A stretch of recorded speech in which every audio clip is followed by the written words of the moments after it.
The International Society for Human and Animal Mycology is a global organization, covers the whole world. We recently had, I think a couple of years ago, Malcolm Richardson here was the president of this society for a year, so it comes quite close for us. And they're still heavily involved in it, but this is the premier, if not the only, medical mycology organization that covers the whole of the world and has a remit to look after, if you like, the people suffering from fungal infections across the whole world, and all the different needs and resources available across all those different countries fall under the remit of this society, known as ISHAM. There's a version in India which calls itself something similar, but I can't remember what it is. Maybe Beth will remember. What's the other one? Is it the conference? It sounds like ISHAM, but it's not ISHAM. I can't think. I'll Google. And one of their remits is to try and make sure we iron out weaknesses across the world in how we diagnose, how we treat fungal infections across the world. In the UK, we as a relatively rich country, we do particularly well. Most of the European countries are really on top of medical mycology nowadays, and much more than they used to. In fact, my impression I've got from working in aspergillosis for all this time is that they weren't so high on the agenda of medical authorities certainly 20 years ago. And we pushed and pushed for more money and thought to go into fungal disease, particularly aspergillosis, and ISHAM were supporting us all the way. Right now, we have this particular group is running a working group. So you've got the whole society, but they run numerous working groups, each on a different subject, and one of their working groups is on aspergillosis. And the purpose of this working group is to discuss, network, organize projects related to aspergillosis, and it's better diagnosis, it's better treatment, and so on.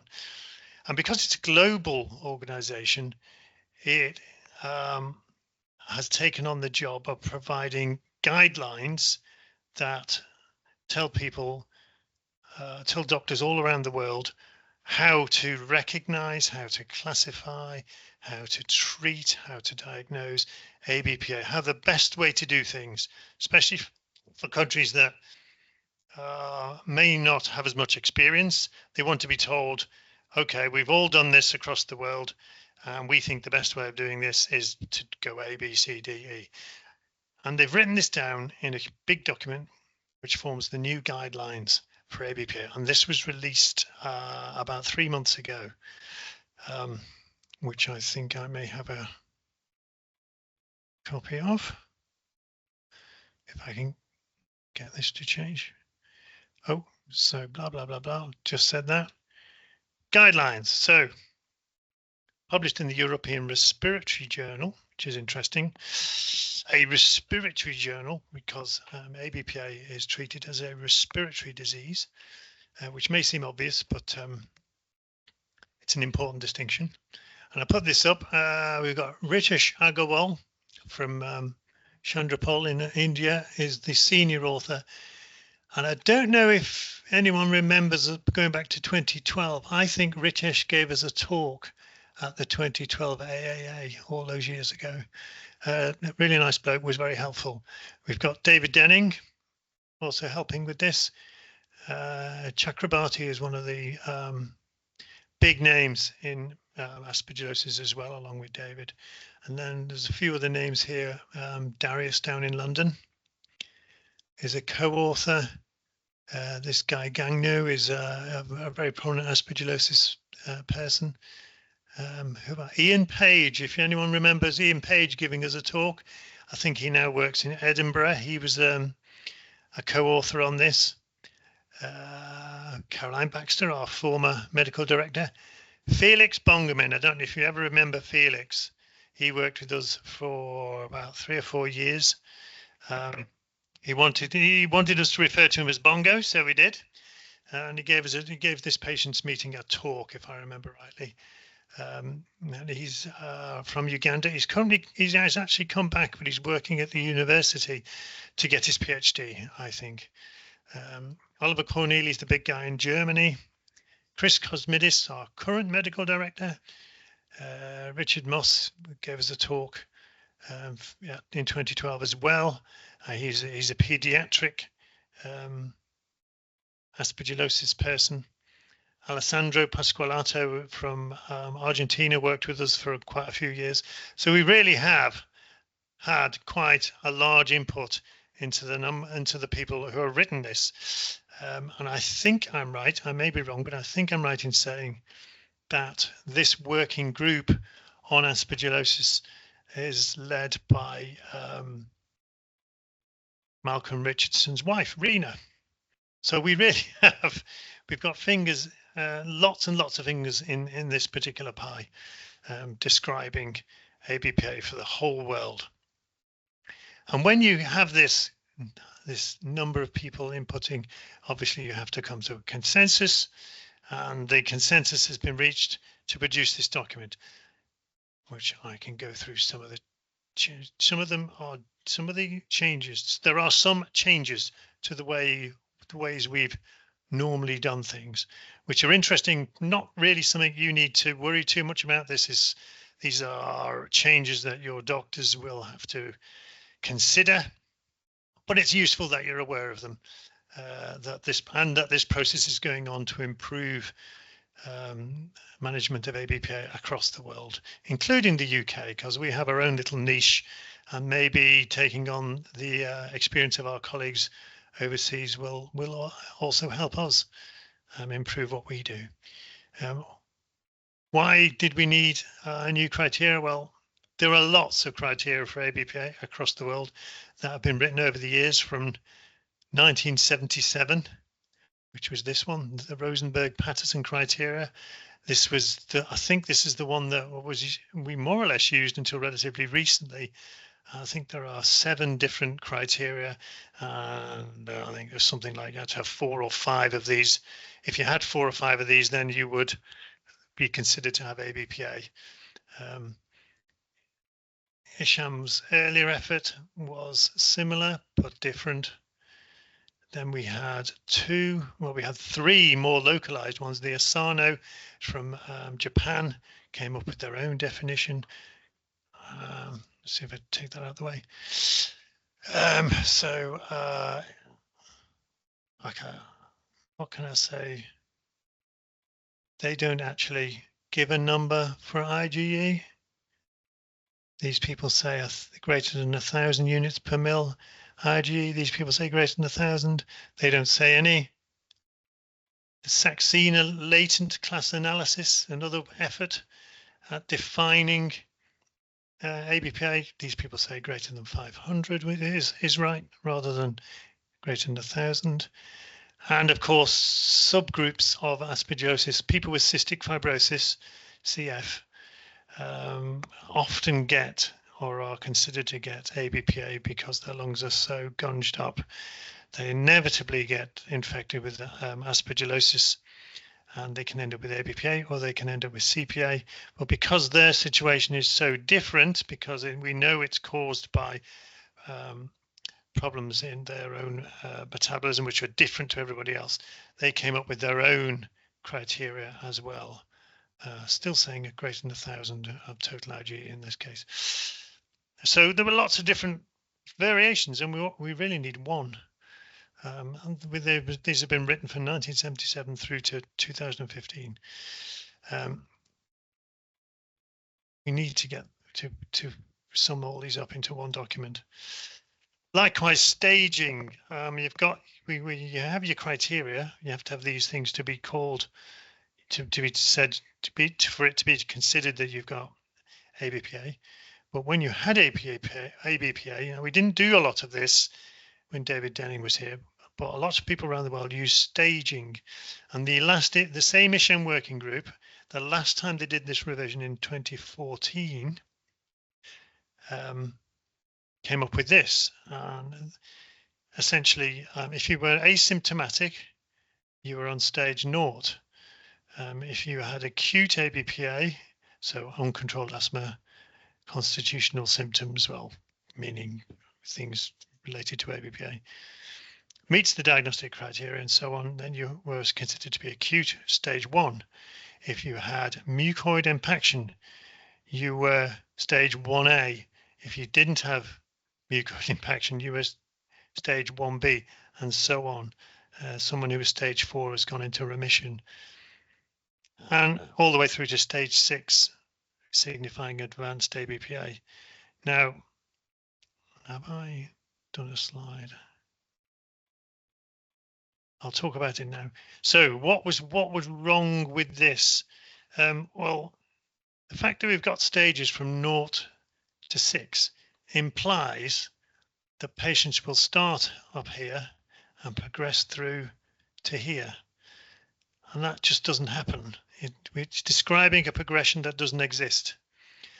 There might be a few people that will go through all that, but the progression more often than not doesn't exist. So this is giving an impression, and to doctors as well as to patients, that there's a progression going on, and that's wrong. There isn't a progression, so they needed to find a new way of doing this and changing this.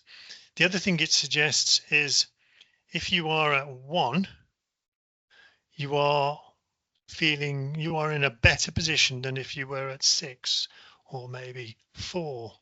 But that also is incorrect, because if you're in an acute phase, by which I suspect we mean the initial phase, that when you first become aware that you've got ABPA, which can be quite severe, you'll be feeling a lot less well than somebody who's in remission and a stable remission. So the numbering also gives the false impression that 1 is worse than or literally 5 is worse than 1 or whatever, and that just isn't the case. So they wanted to scrap this and rewrite it, and that's what they have done, amongst other things.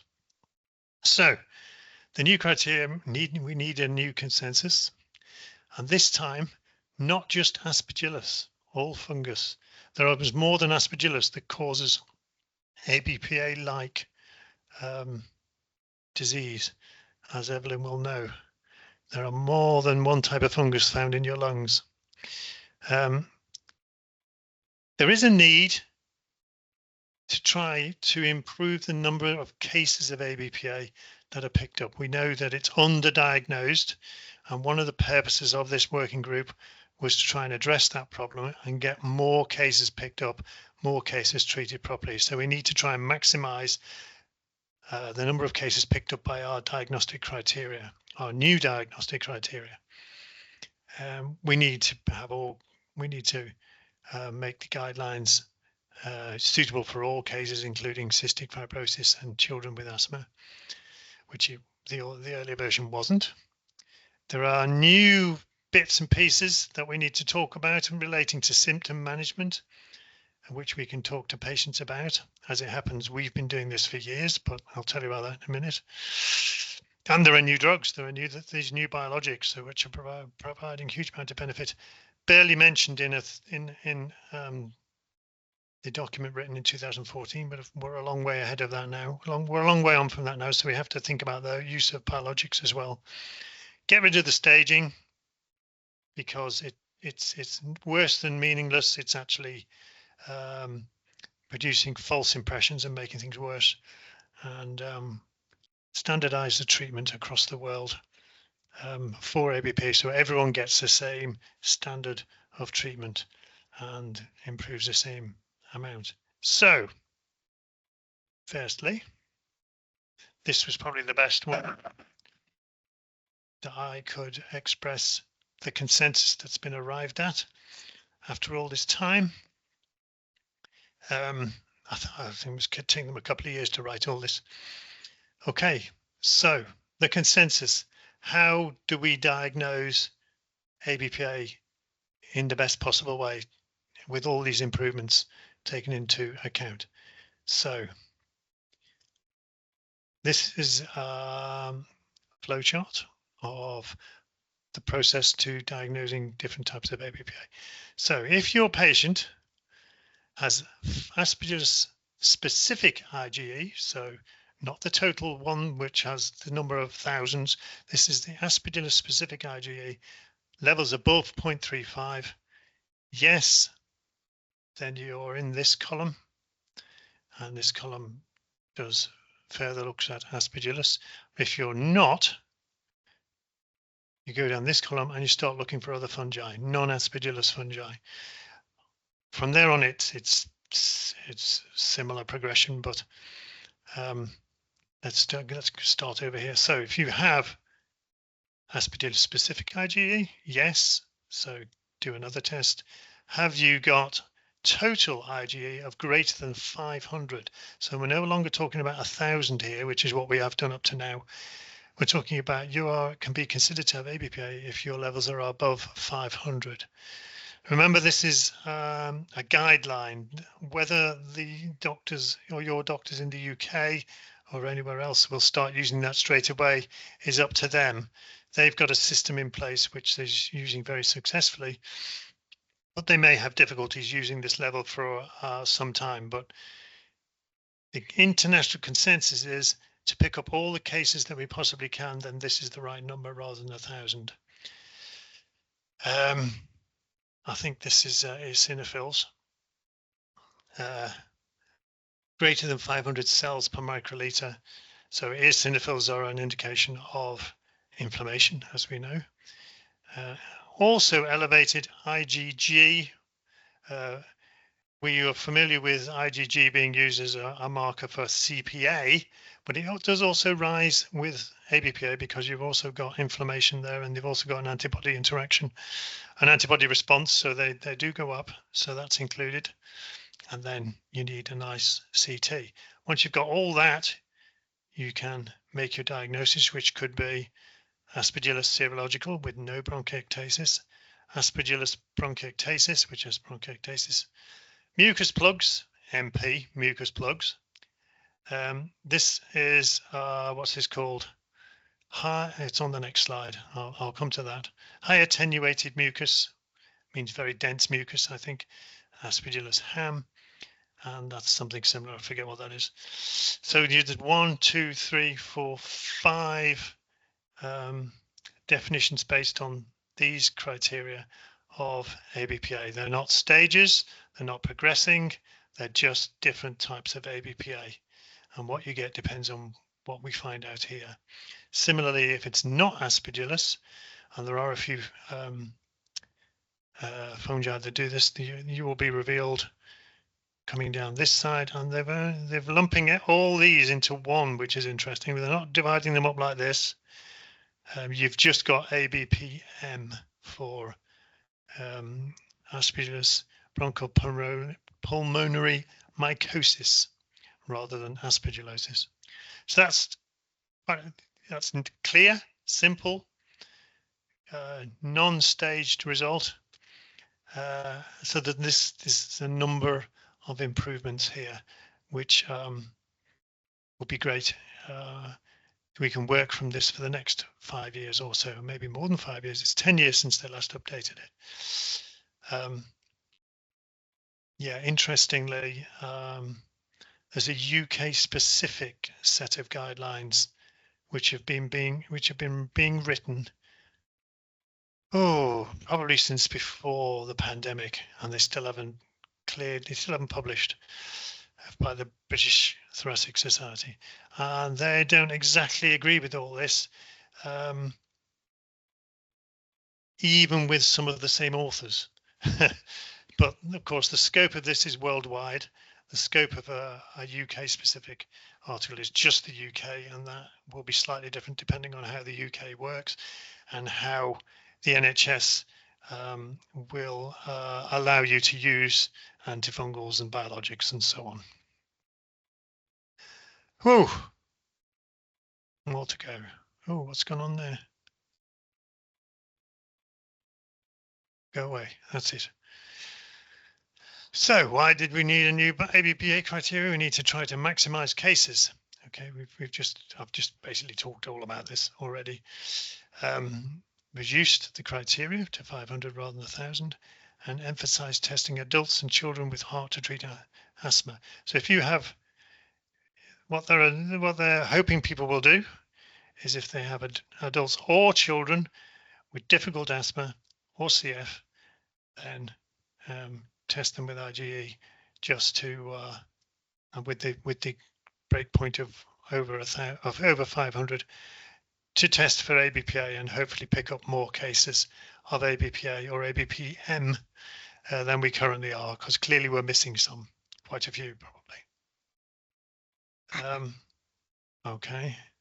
The document also talks about these specific instances, which I won't go into in any detail.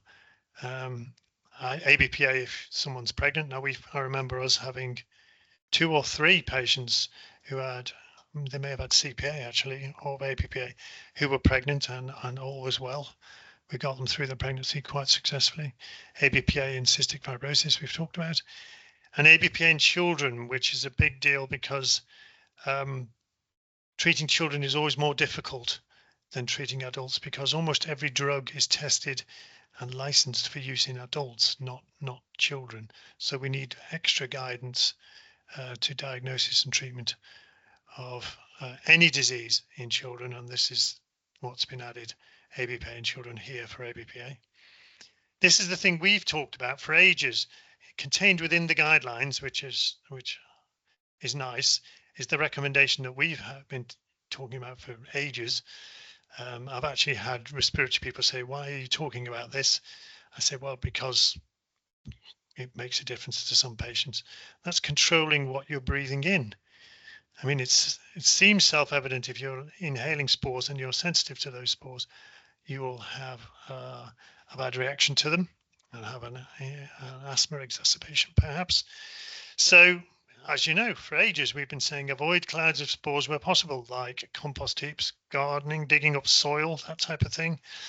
And if you have to do that, then wear a good face mask or respirator. They actually name N95 respirators in the guidelines, but also talk about surgical face masks. I'm going, well, yeah, we've been doing that for ages. Regular cleaning of ventilation, heating and aircon. They all need regular maintenance. Ventilation is great, but it needs to be kept clean.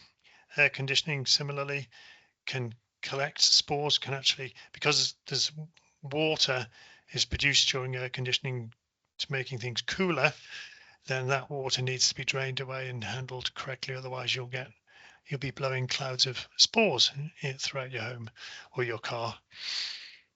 Water leaks, standard advice. If you have property that's leaking water, it's going to be mouldy. The one that Mark has talked about for years, which is keep your home clean and dust free. And dusting with damp cloths is probably the best way to do that, along with HEPA vacuum cleaning. So yeah, we don't learn anything there because we already do all that, which is quite gratifying. That may even have come from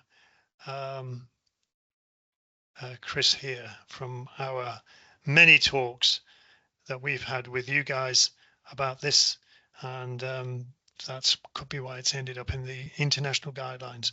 So you may have further reach than you thought. There's also been some research to back that up as well. They've also put in this stuff. Yeah, a few slides yet.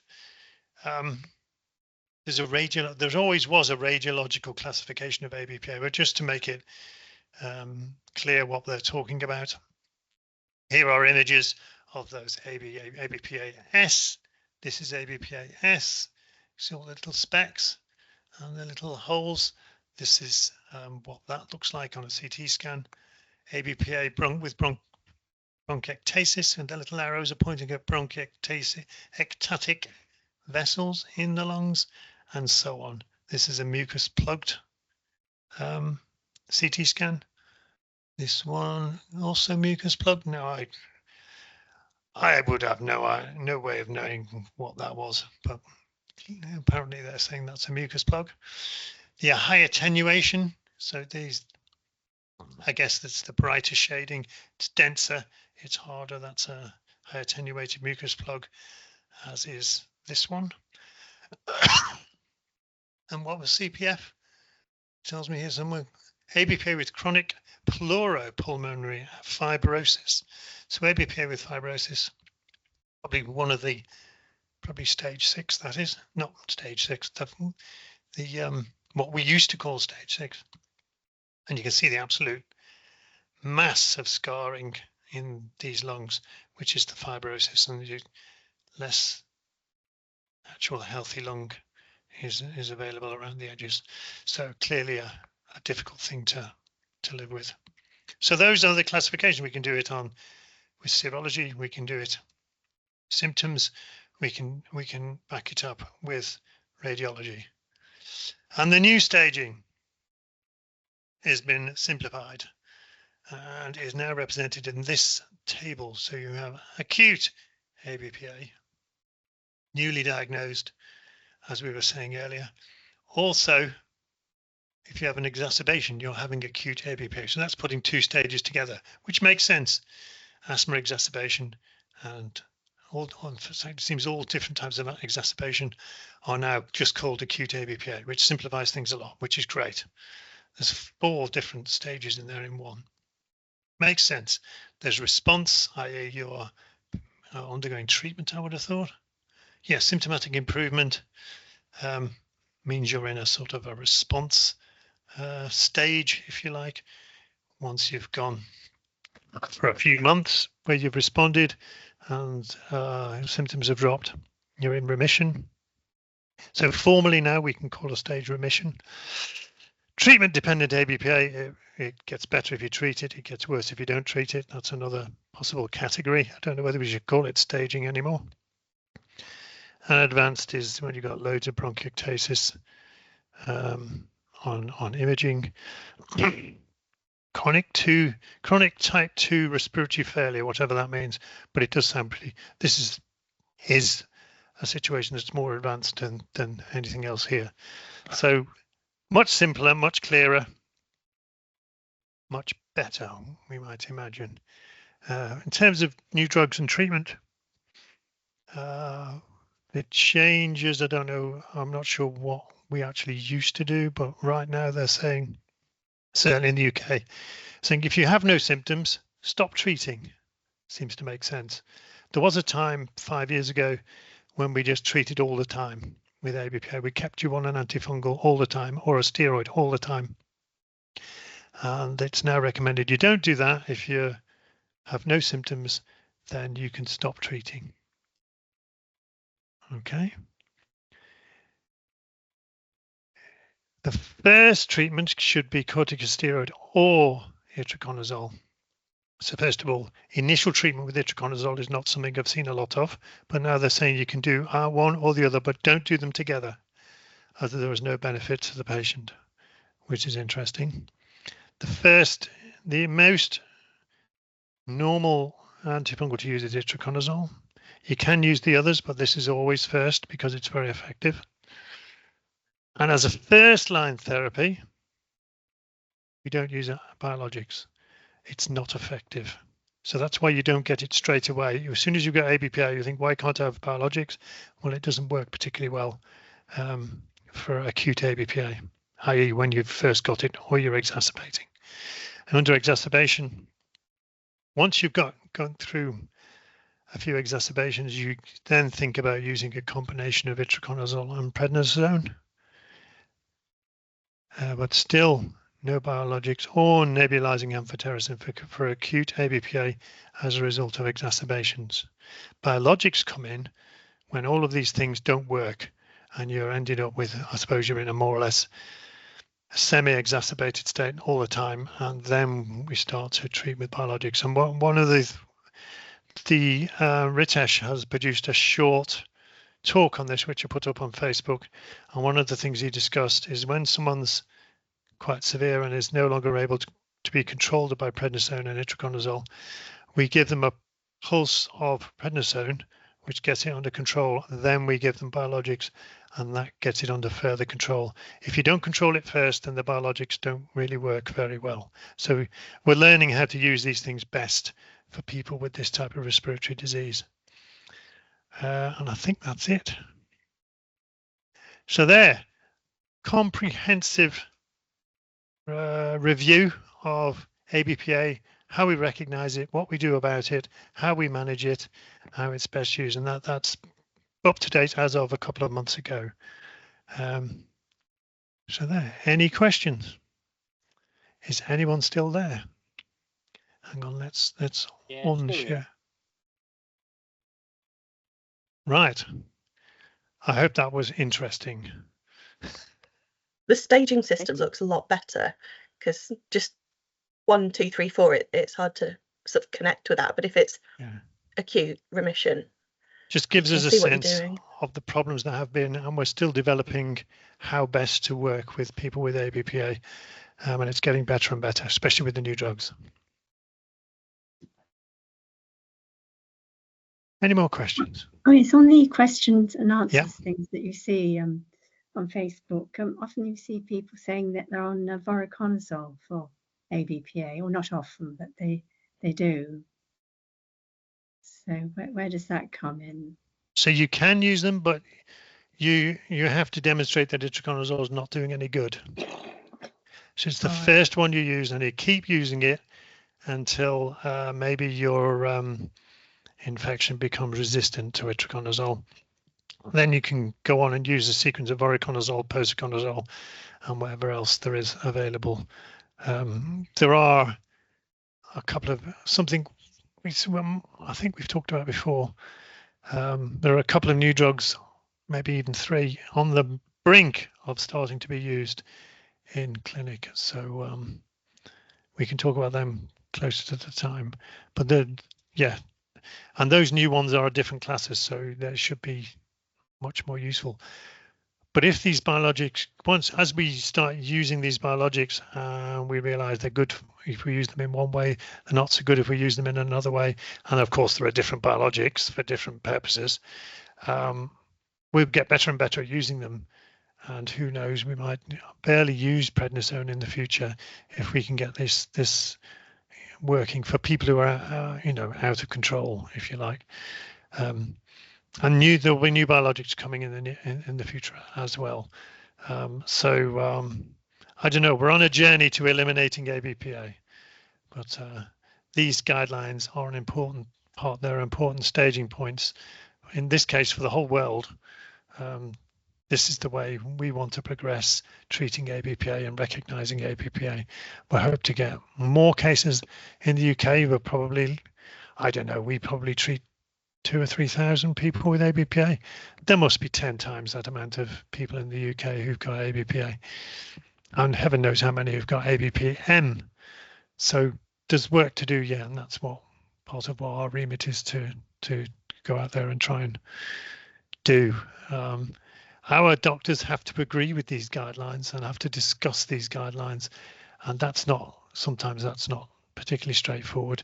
We have particular difficulties with these guidelines already because they're not written for the UK situation, really. They're an international thing. And we'll discuss and we'll come to conclusion about what we incorporate into our practices, and that's what everyone will do over the next few years. I find it amazing how far it's come on in the time that I've been. Oh, it has. Problems. I mean, I was put on prednisolone and just prednisolone, and I've been on it ever since. And that's been at least 12 years now, might be 14 years. So I presume you're on sort of symptomless or acute, go from one to the other most of the time. Yeah, and I had time on itraconazole. I've been on voriconazole, but the stable thing, and now they don't go straight for prednisolone, and that's amazing because I'm desperately trying to get off this blooming thing, and here I am. still Yeah. on. And there's still room for different Now that they doctors to don't do that, yeah. different doctors will do different things even with these guidelines, but it's something for them to really say, oh, maybe I should change this or that, or it's up to each doctor is responsible for his own patients and doing it in his way. I think because prednisone always worked well, I responded well to it. Yeah. Rather than anything else, that's why I've ended up stuck on it. Yes. So there you are. It's just all the other damage it does. Well, when I started doing this, we were just starting to say to people, you should get itraconazole. And I think it was David Denning was a major part of that. And we did a paper together, which I had a little bit of hand in. And I actually met one of the nurses who was on that paper a few months ago. And it was a 2007 paper, so it's nearly 20 years ago. I didn't recognize her. She recognized me, or she recognized my name because she was taking some of my blood at the time.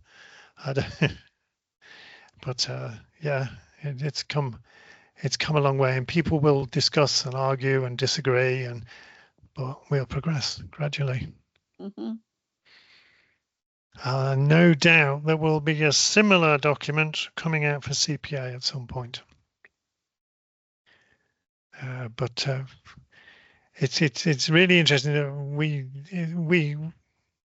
we will talk about all sorts of things, but we have to wait for somebody. There is no formal body to say, right, every 5 years we have to write something. The ISHAM are international body who do it because they want to do it, not because they have to do it.